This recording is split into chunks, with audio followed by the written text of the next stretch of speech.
नमस्कार दोस्तों, the divine tales पर आपका स्वागत है। एक बार फिर हाजिर हूँ मैं आपके लिए शिव पुराण कथा के नए एपिसोड के साथ। शिव महापुराण कथा के दूसरे अध्याय में आपने देखा था कि कैसे चंचुला को शिवधाम प्राप्त हुआ, परंतु आज के इस एपिसोड में हम आपको बताएंगे कि चंचुला का पति जो पिशाच बन गया था उसे चंचुला ने कैसे मुक्त कराया और फिर शिवधाम कैसे ले आई। तो चलिए अब बिना किसी देरी के कथा शुरू करते हैं।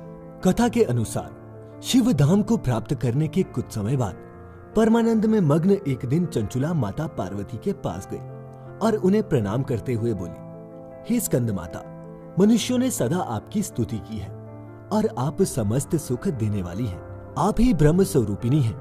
आप ही संसार की सृष्टि, पालन और संहार करने वाली हैं। इतना कहकर चंचुला सिर झुकाए चुप हो गई। उसके नेत्रों से प्रेम के आंसू उमड़ पड़े। तब करुणा से भरी हुई शंकर प्रिय भक्त वत्सल पार्वती देवी ने चंचुला को संबोधित करते हुए बड़े ही प्रेम से कहा, सखी चंचुले, हे सुंदरी, मैं तुम्हारी की हुई इस स्तुति से बहुत प्रसन्न हूँ। बोलो क्या वर मांगती हो? तुम्हारे लिए मुझे कुछ भी अदेय नहीं है। ये सुन चंचुला बोली, हे निष्पाप गिरिराज कुमारी, मेरे पति बिंदुग इस समय कहाँ है? उनकी गति कैसी हुई है ये मैं नहीं जानती। कल्याणमयी दीन वत्सले, मैं अपने पतिदेव से जिस प्रकार संयुक्त हो सकूं वैसा ही कुछ उपाय कीजिए। माहेश्वरी, मेरे पति एक शूद्र जातीय वेश्या के प्रति आसक्त थे और पाप में ही डूबे रहते थे। उनकी मृत्यु मुझसे पहले ही हो गई और अब मैं नहीं जानती कि वो किस गति को प्राप्त हुए। तब माता गिरिजा बोली, बेटी, तुम्हारा बिंदुग नाम वाला पति बड़ा ही पापी था। उसका अंतकरण बड़ा ही दूषित था। वेश्या का उपभोग करने वाला वह महामूढ़ मरने के बाद नरक में पड़ा। अनगिनत वर्षों तक कई प्रकार के दुख भोग कर वह अपने शेष पाप को भोगने के लिए विंध्य पर्वत पर पिशाच के रूप में रह रहा है और इस समय भी वह पिशाच अवस्था में ही है और नाना प्रकार के कलेश उठा रहा है। वह दुष्ट वही वायु पीकर रहता है और सदा सब प्रकार के कष्ट सहता है। गौरी देवी की ये बात सुनकर उत्तम व्रत का पालन करने वाली चंचुला उस समय पति के महान दुख से दुखी हो गई। फिर मन को स्थिर करके उस ब्राह्मण पत्नी ने व्यथित हृदय से माहेश्वरी को प्रणाम करके पुनः पूछा, हे महादेवी, मुझ पर कृपा कीजिए और दूषित कर्म करने वाले मेरे उस दुष्ट पति का अब उद्धार कर दीजिए। हे देवी, कुत्सित बुद्धि वाले मेरे उस पापात्मा पति को किस उपाय से उत्तम गति प्राप्त हो सकती है ये मुझे शीघ्र बताइए। तब माता पार्वती ने चंचुला से कहा, तुम्हारा पति यदि शिवपुराण की पुण्यमयी उत्तम कथा सुने तो वह सारी दुर्गति को पार करके उत्तम गति का भागी हो सकता है।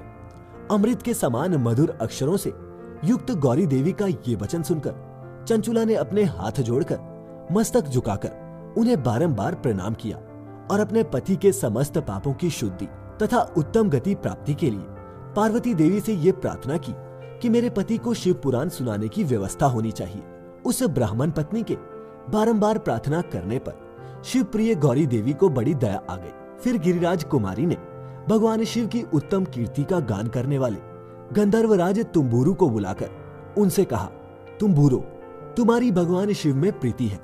तुम मेरे मन की बातों को जानकर मेरे अभिष्ट कार्यों को भी सिद्ध करने वाले हो। इसीलिए मैं तुमसे एक बात कहती हूँ, तुम्हारा कल्याण हो। तुम मेरी इस सखी के साथ शीघ्र ही विंध्य पर्वत पर जाओ। वहां एक महाघोर और भयंकर पिशाच रहता है। ये सुनकर तुम्बुरु ने कहा, हे माता, कृपया करके हमें ये बताइए कि वह ब्राह्मण पिशाच कैसे बना। तब माता पार्वती उसे उस ब्राह्मण का पूरा वृतांत सुनाने लगी। वह कहती है, पूर्व जन्म में वह पिशाच बिंदुग नाम का ब्राह्मण था। मेरी इस सखी चंचुला का पति भी था, परंतु वह दृष्ट वेश्यागामी हो गया। स्नान संध्या आदि नित्य कर्म छोड़कर अपवित्र रहने लगा। क्रोध के कारण उसकी बुद्धि पर मूढ़ता छा गई। वह कर्तव्य अकर्तव्य का विवेक नहीं कर पाता था। अभक्ष्य भक्षण, सज्जनों से द्वेष और दूषित वस्तुओं का दान लेना यही उसका स्वाभाविक कर्म बन गया था। वह अस्त्र शस्त्र लेकर हिंसा करता, बाएं हाथ से खाता, दीनों को सताता और क्रूरतापूर्वक पराये घरों में आग लगा देता। चांडालों से प्रेम करता और प्रतिदिन वेश्याओं के संपर्क में रहता। वह बड़ा दुष्ट था। वह पापी अपनी पत्नी का परित्याग करके दुष्टों के संग ही आनंद मनाता था। वह पापी मृत्यु पर्यंत दुराचार में ही फंसा रहा। फिर अंतकाल आने पर उसकी मृत्यु हो गई। वह पापियों के भोग स्थान घोर यमपुर में गया और वहाँ बहुत से नरकों का उपभोग करके वह दुष्ट आत्मा जीव इस समय विंध्य पर्वत पर पिशाच बना हुआ है। वहीं वह दुष्ट पिशाच अपने पापों का फल भोग रहा है।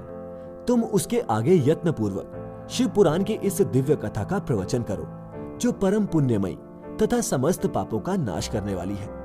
शिव पुराण की कथा का श्रवण सबसे उत्कृष्ट पुण्य कर्म है। इससे उसका हृदय शीघ्र ही समस्त पापों से शुद्ध हो जाएगा और वह प्रेत योनि का परित्याग कर देगा। उस दुर्गति से मुक्त होने पर बिंदुक नामक पिशाच को मेरी आज्ञा से विमान पर बिठाकर तुम भगवान शिव के समीप ले आना। माहेश्वरी उमा के इस प्रकार आदेश होने पर गंधर्वराज तुम्बुरु मन ही मन बड़े प्रसन्न हुए। उन्होंने अपने भाग्य की सराहना की। तत्पश्चात उस पिशाच की सती साध्वी पत्नी चंचुला के साथ विमान पर बैठकर नारद के प्रिय मित्र तुम्बुरु वेग पूर्वक विंध्याचल पर्वत की ओर चल पड़े, जहाँ वह पिशाच रहता था। जब उन्होंने उस पिशाच को देखा, उसका शरीर विशाल था, थोड़ी बहुत बड़ी थी। वह कभी हंसता, कभी रोता और कभी उछलता था। उसकी आकृति बड़ी ही विकराल थी।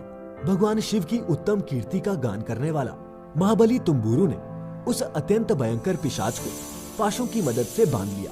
तदंतर तुम्बुरु ने शिव पुराण की कथा बांचने का निश्चय करके महोत्सव युक्त स्थान और मंडप आदि की रक्षा की। इतने में ही संपूर्ण लोकों में बड़े वेग से यह प्रचार हो गया कि देवी पार्वती की आज्ञा से एक पिशाच का उद्धार करने के उद्देश्य से शिव पुराण की उत्तम कथा सुनाने के लिए तुम्बुरु विंध्य पर्वत पर गए हैं। फिर तो उस कथा को सुनने के लोभ से बहुत से देवऋषि भी शीघ्र ही वहां आ पहुंचे।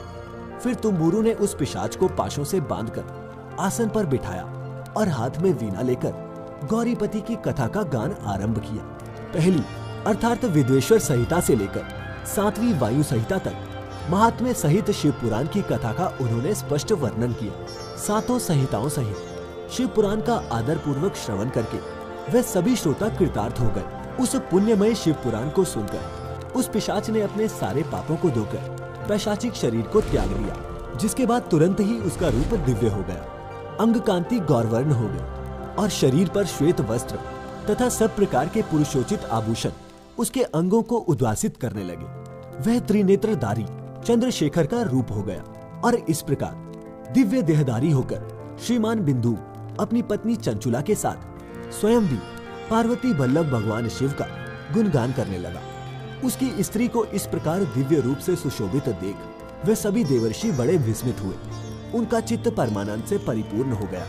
भगवान महेश्वर का वह अद्भुत चरित्र सुनकर सभी श्रोता परम कृतार्थ हो प्रेम पूर्वक श्री शिव का यशोगान करते हुए अपने अपने धाम को लौट गए। दिव्य रूपधारी श्रीमान बिंदुक भी सुंदर विमान पर अपनी प्रियतमा के पास बैठकर सुखपूर्वक आकाश में स्थित हो बड़ी शोभा पाने लगा। तदंतर महेश्वर के सुंदर एवं मनोहर गुणों का गान करता हुआ वह अपनी प्रियतमा तथा तुम्बुरु के साथ शीघ्र ही शिवधाम में जा पहुंचा। वहां भगवान महेश्वर तथा पार्वती देवी ने प्रसन्नता पूर्वक बिंदुक का बड़ा सत्कार किया और उसे अपना पार्षद बना लिया। उसकी पत्नी चंचुला पार्वती जी की सखी हो गई और उस घनीभूत ज्योति स्वरूप परमानंदमय सनातन धाम में अविचल निवास पाकर दोनों ही पति पत्नी परम सुखी हो गए। मित्रों, फिलहाल आज की ये कथा यहीं समाप्त होती है। अगले सोमवार फिर हाजिर होंगे शिव पुराण के अगले अध्याय के साथ। तब तक के लिए हमें इजाजत दें। आपका बहुत बहुत शुक्रिया।